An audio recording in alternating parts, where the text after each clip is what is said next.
7:48 now from the Gee and Ursula Show. Good morning. Here's G. Scott. Good morning. So, Kamala Harris has been on this media blitz. She's been on 60 Minutes, Howard Stern, The View, the Call Her Daddy podcast, which I guess everybody subscribes to except me. Has it changed your view? Yes. In what way? In less than 100 days, Kamala Harris has become a household name and has become more relatable than ever.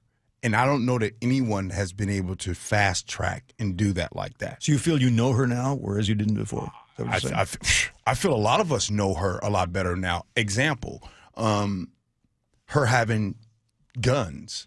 Remember, that was a conversation, right? And on 60 Minutes, it like, hey, a lot of people were surprised to hear that you had guns because, a lot of times they say, the Democrats are coming for your guns. Anyway, the fact that she has guns, and then he asked her on 60 Minutes, well, what kind of gun do you have? She's like, oh, I have a Glock.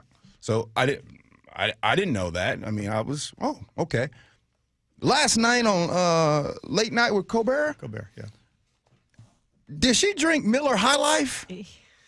Why? Like, wow. That's the age-old thing, though, is that who are you going to vote for? The person you're going to vote for is the person you can imagine sitting down having a beer with. That's the whole trope of a political candidate. So she did it for Colbert. That's how George W. got me. Yeah? Both times. No. You can imagine having a beer with him? No. Oh. I liked George W. Bush. Back then, I wasn't really crazy into politics, but I didn't like Al Gore. And I didn't like, who was it, John Kerry? Oh, yeah. Yeah. So you thought I could have a beer with Bush? I'm going to vote for him. I thought I liked the guy. Now, we don't want to get into what happened during those times. But anyways, when it comes to Kamala, the Miller, now, if I find out she smokes Newports, I'm going to call her Auntie President when she wins in November. I don't think candidates are allowed to smoke anymore. They're not even allowed to have facial hair. Obama did. He did once, he said. Is he the one who said he did, but he didn't inhale? No, he smoked cigarettes. He still smokes cigarettes. But not in public, though. Right. Yeah, you can't be seen doing You can't be wait a minute. Is smoking cigarettes in public, is that considered like a no-no? In some parts of the country, yeah. I'm always amazed when I go, a couple years ago when we traveled to Europe.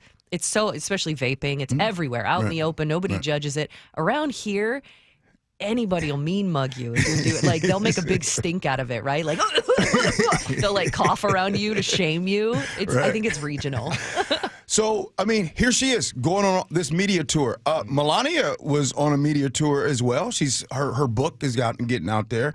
I found it fascinating and interesting that she talked about the first time that she ever met Donald Trump, that he was out with another woman and he hit on her while Donald was with another woman. And I thought, really? I couldn't believe that. I was shocked. Well, it's also talking about things that, what could Donald Trump do that would make you feel more familiar with him?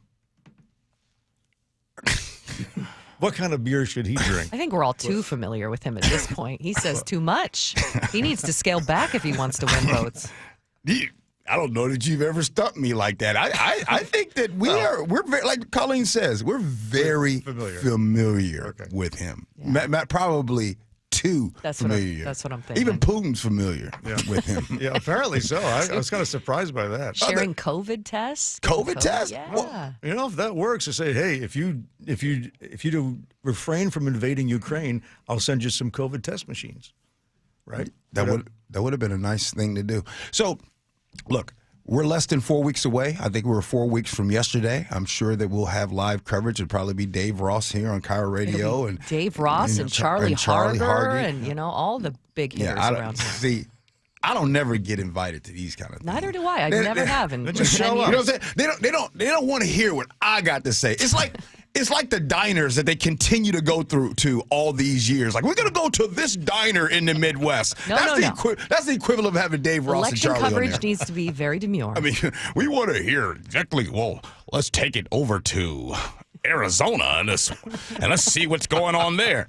They don't want me to get on there and be like, man, look. Let's go see what's up with Big Gretch in Michigan. Your key card will work on election night. You can just show up. I mean, I can show up. Why don't you call in? That'd be great. Call in. I got something to say. We're just there reading numbers. Percentages, counting ballots. Yeah, it'll be here. Dave, is this an important election?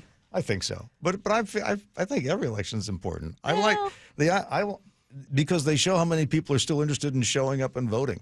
And when elections are considered not important, people stay home. That's when somebody starts to think, well, maybe we don't need to do this election thing anymore.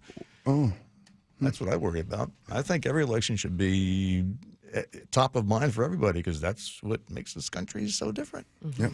But that's just my opinion. So Good stuff. Yeah. I'm going to get on out of here. thank Good you, to G. see y'all. Yep, good to see you. Good to see you.